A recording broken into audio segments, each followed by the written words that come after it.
Iran's key nuclear enrichment facilities have been completely and totally obliterated.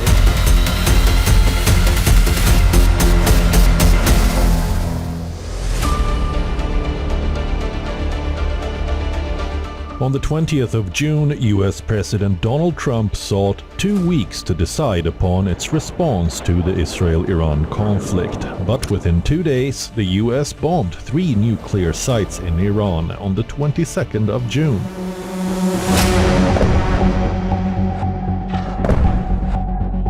What impelled the US to rush its military action? On the social media platform Truth Social, Trump said, and I quote, "A full payload of bombs was dropped on the primary site, Fordow. All planes are safely on their way home. Congratulations to our great American warriors. There's not another military in the world that could have done this. Now is the time for peace. Thank you for your attention to this matter."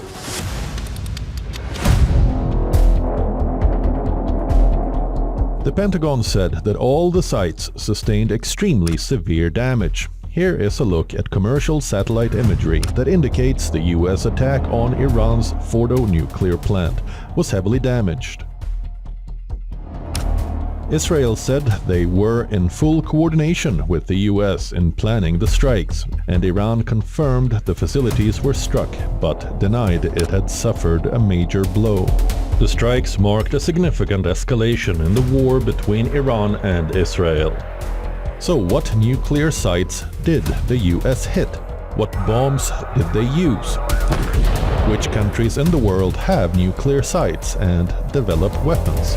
We dive into these and more on WION Wideangle.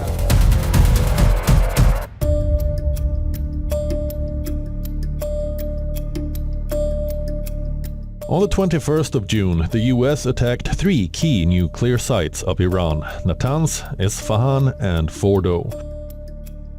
All these 3 sites are said to be crucial to Iran's controversial nuclear program that the US, Israel and many other countries see as a threat.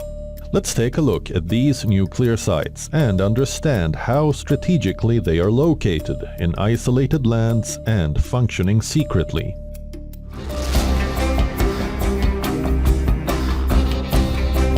Located about 220 kilometers southeast of Tehran, Natanz is Iran's main enrichment site. According to the UN's nuclear watchdog, the International Atomic Energy Agency or IAEA, Natanz had uranium enrichment up to 60% purity before Israeli strikes destroyed a part of this facility. It is reported that the purity standard matches a mildly radioactive level, but it is still a small step away from weapons grade. Another part of the facility is on Iran's central plateau. It is positioned underground to keep it safe from potential airstrikes. Groups of centrifuges work together here to enrich uranium more quickly. Hidden away in a remote mountainside, Fordow nuclear site includes a uranium enrichment plant that is vital to Iran's nuclear ambitions. Buried under a mountain of about 100 kilometers southwest of Tehran and guarded by anti-aircraft batteries, however, this is not as big as Natanz. It is believed to be deeper underground than the Channel Tunnel connecting the UK and France. According to IAEA, Iran had begun its construction at least in 2007, but informed the UN in 2009, only after the US and allied Western intelligence agencies became aware of its existence. Due to Fordow's depth below ground, it could be targeted only by bunker buster bombs, a term for bombs that can penetrate deep below the ground level before exploding. Iran has a large nuclear technology center on the outskirts of Isfahan, its second largest city. Isfahan facility is situated some 350 kilometers southeast of Tehran and houses 3 Chinese research reactors and laboratories linked to Iran's atomic program. Thousands of nuclear scientists work here. The Isfahan facility builds uranium metal, a process that is particularly proliferation sensitive, since it can be used to devise the core of a nuclear bomb. They were clearly selected for bombardment because it seems evident that Iran was enriching uranium to a greater extent than would need for civil purposes. Civil nuclear needs about 3.7% enrichment, which is perfectly acceptable, as Iran has a nuclear power plant at Bushehr. But anything more than that is problematic, and it is understood that Iran, before the bombardment and potentially even now, has around about 400 kilograms of enriched uranium to about 60%. That's going towards a usable bomb. According to the UN watchdog International Atomic Energy Agency, or IAEA, Iran is enriching uranium up to 60% fissile purity, close to 90% of weapons grade. Enrichment is a process that increases the amount of uranium-235, a special type of uranium used to power nuclear reactors or to make nuclear weapons. To do this, uranium is first turned into a gas, then spun at high speeds in machines called centrifuges. These machines help separate uranium-235 from the more common uranium-238, which is what enrichment is. There are two types of nuclear programs, civilians and military. Civilian programs are focused on nuclear power plants to generate electricity, while military programs aim to build nuclear warheads. In simpler words, atomic bombs.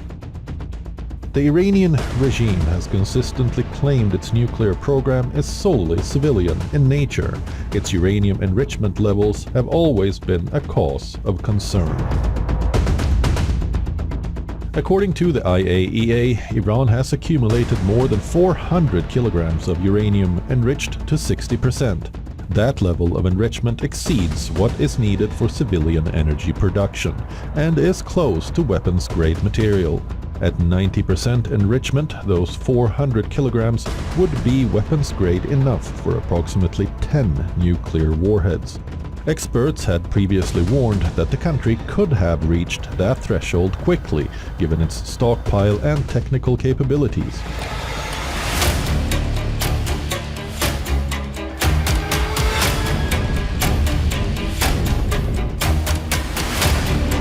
US General Dan McCain, chairman of the Joint Chiefs of Staff, said that Operation Midnight Hammer involved 125 US military aircraft, including 7 B-2 stealth bombers.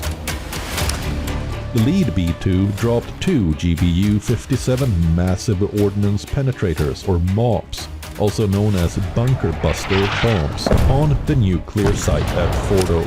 Weighing more than 13,600 kilograms, a bunker buster bomb is designed to dismantle heavily fortified underground targets. This bomb is unique to the US arsenal and is considered the only weapon capable of targeting Iran's most protected nuclear facilities. Navy submarines fired 30 Tomahawk cruise missiles at Natanz and Isfahan. The president, without, knock on wood, having a single American casualty, obliterated the Iranian nuclear program. We are now in a place where we weren't a week ago. A week ago, Iran was very close to having a nuclear weapon. Now, Iran is incapable of building a nuclear weapon with the equipment they have because we destroyed it. So that's a very, very big thing.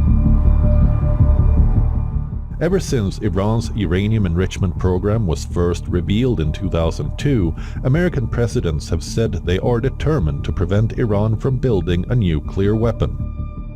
Iran has been a member of the Nuclear Non-Proliferation Treaty, or NPT, since 1970.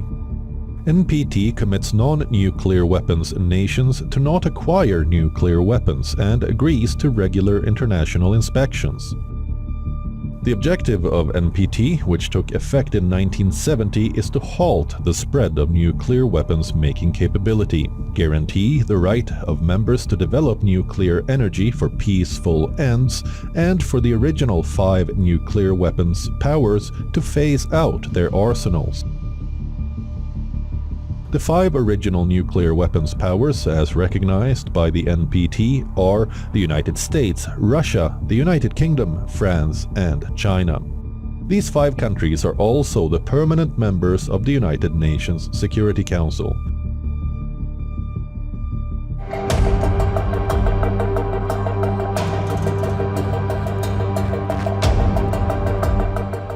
The Shah of Iran, Shah Mohammad Reza Pahlavi, before he was overthrown in the 1979 revolution, chafed at US efforts to restrain his nuclear ambitions. Only 5 years after his fall, the Islamic Republic began a secret effort to produce the fissile material needed both to fuel nuclear power plants and to make nuclear weapons. The exposure of Iran's program culminated in a 2015 international agreement led by the United States, in which Iran was permanently prohibited from acquiring nuclear weapons. Iran agreed to restrain its nuclear program while still enriching to a low level in return for relief from economic sanctions under a deal. But President Donald Trump pulled the United States out of the agreement in 2018, reimposing US sanctions. Iran retaliated by ramping up its nuclear program and abandoning the restrictions imposed by the deal. But it is not just about Iran's nuclear weapons, it's also about Israel's nuclear program and how Jerusalem, too, deceived American officials about its intentions. Let's dig deeper.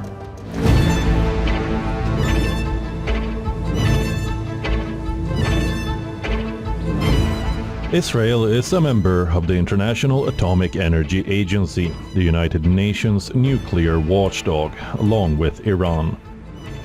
But unlike Iran, it is one of 5 countries, including North Korea, India, Pakistan and South Sudan, that are not signatories to the Treaty on the Non-Proliferation of Nuclear Weapons. The landmark deal that came into effect in 1970 to prevent the spread of nuclear weapons. Israel would have to renounce any nuclear weapons in its possession to sign the treaty.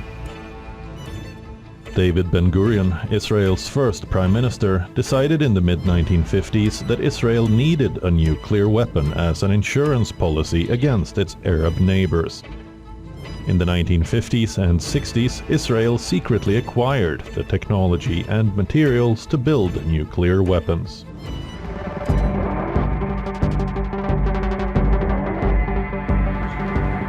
Israel's nuclear program has a long and secretive history. It was in 1958 that Israel reportedly began constructing what would become the hub of its atomic ambitions. Israel opened its nuclear research center under Prime Minister David Ben-Gurion. He believed the country needed nuclear deterrence as an extra measure of security. After it opened, Israel kept the work at Dimona hidden for a decade. The Dimona nuclear facility is located in the Negev desert in southern Israel, about 13 kilometers southeast of the city of Dimona and approximately 30 kilometers from the Dead Sea. It is officially known as the Negev Nuclear Research Center, though it is described by Israelis as a research facility. But it is widely believed to be the heart of the country's nuclear weapons program. When US intelligence discovered the secret facility deep in the desert, Israeli officials told the American embassy and said it was only a textile plant. Israeli officials also said it did not contain the chemical reprocessing plant needed to produce nuclear weapons. In December 1960, Ben-Gurion revealed that the 24-megawatt reactor at Dimona would not be completed for 4 years and that it was for peaceful purposes only. But then the newly elected US President, John F. Kennedy, alarmed about the potential spread of nuclear weapons, pressed Israeli officials for regular inspections of Dimona. By 1973, the United States had become convinced that Israel had developed nuclear weapons. Yet, to this day, Israel remains outside the framework of the Non-Proliferation Treaty. Information about the facility continues to remain highly classified. Reportedly, recent satellite imagery has shown extensive construction activity at the Dimona site over the past 5 years. Stockholm International Peace Research Institute's most recent report suggests the new activity points to a broader effort to modernize Israel's nuclear infrastructure. It's been an open secret for a very long time that Israel has significant nuclear weapons capacity. Situated in Dimona, Israel has the numbers of operational weapons is perhaps 90. So there is some concern because Israel is not part of the Non-Proliferation Treaty and has only really recently been open about its military nuclear capacity. North Korea's nuclear ambitions continue to raise alarm across the world. Last year, in 2024, North Korea disclosed the first photos of a uranium enrichment site designed to produce weapons-grade fuel for its nuclear bombs.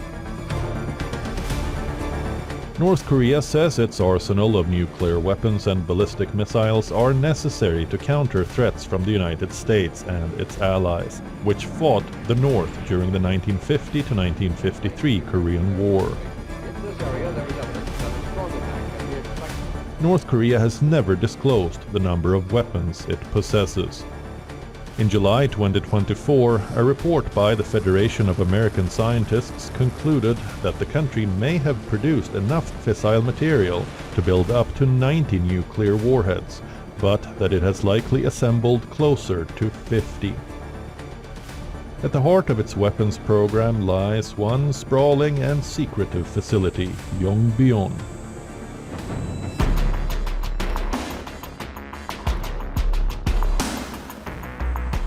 Hidden in the mountains, 100 kilometers north of Pyongyang, lies the WION Nuclear Scientific Research Center, North Korea's oldest and most vital nuclear facility. Its origins trace back to 1961, when the country struck nuclear agreements with the Soviet Union.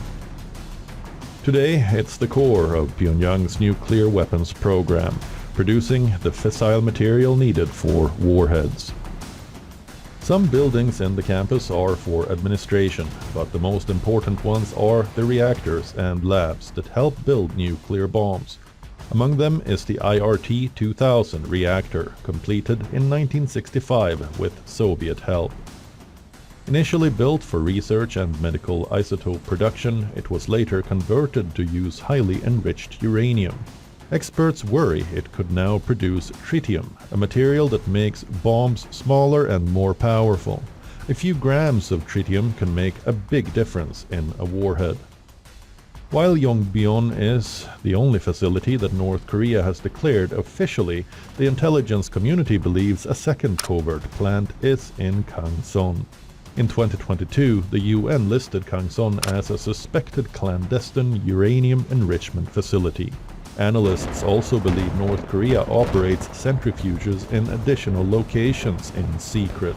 As history shows, such sites are often built underground, far from inspectors' eyes. Yeah, North Korea certainly has a nuclear program.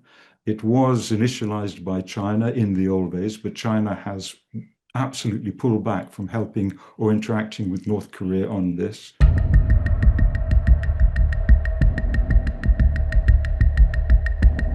Before we talk about Pakistan's nuclear hub, it's important to remind our viewers of the cold-blooded massacre of innocent civilians in Pahalgam in Kashmir. on the 22nd of April this year. It was an attack planned by Pakistan-backed terrorist groups.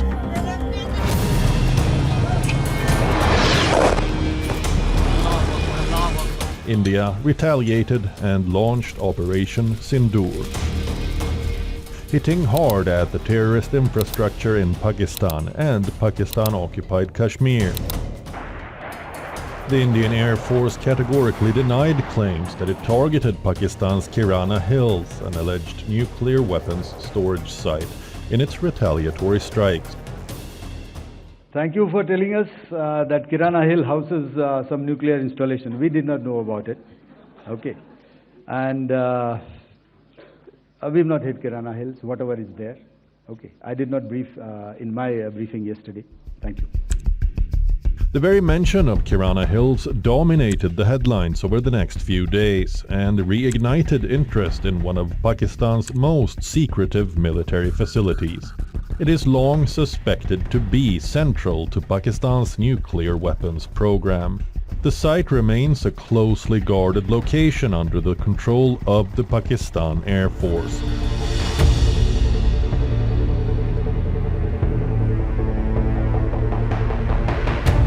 Kirana Hills, located roughly 75 kilometers from Pakistan's Kushab nuclear complex, is widely reported to house over 10 underground nuclear tunnels.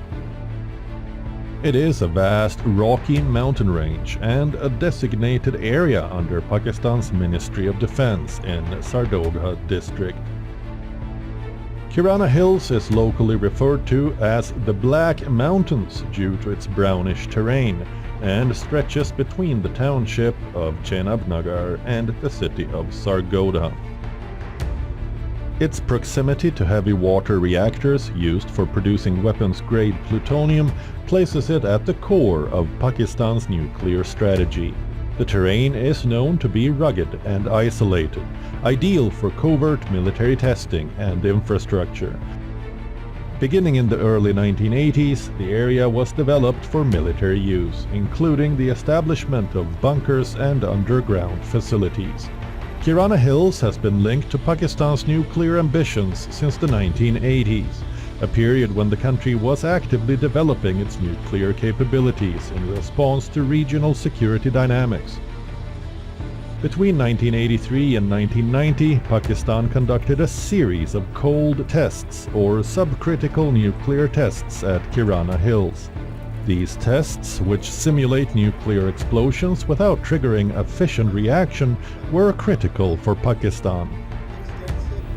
The Kirana Hills remain a foundational chapter in Pakistan's nuclear journey. Today, the area is believed to house critical nuclear storage facilities and infrastructure. However, due to the extreme secrecy surrounding the site, verification of its current capabilities remains limited.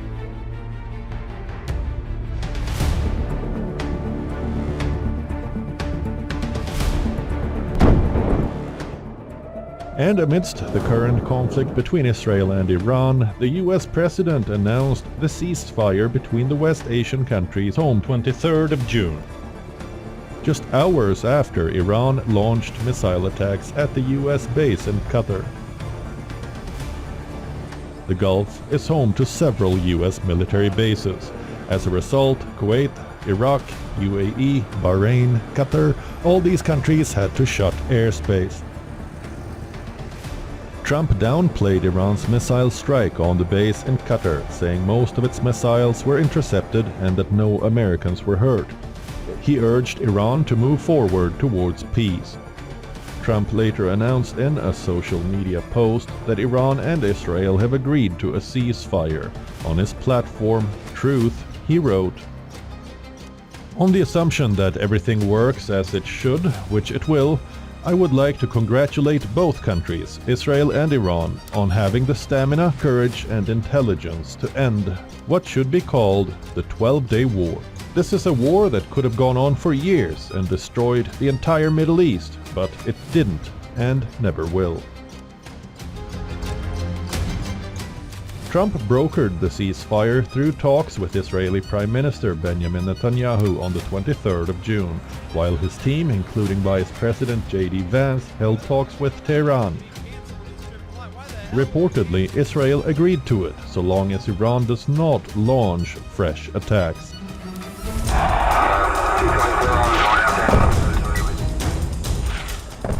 The United States struck 3 nuclear facilities in Iran: Fordow, Natanz and Isfahan, using bunker-buster bombs.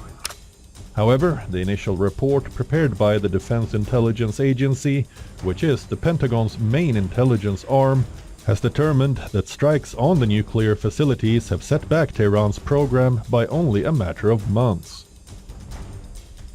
The report also found that much of Iran's stockpile may have been moved before the strikes to other secret sites maintained by Iran.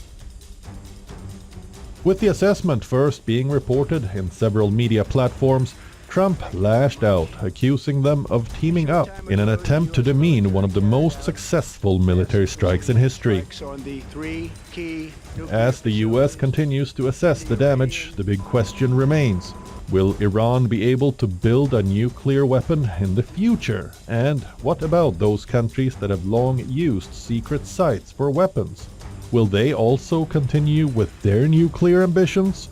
Regardless of what the answers are, one thing is undeniable: they all pose a significant risk of nuclear weapons to humanity.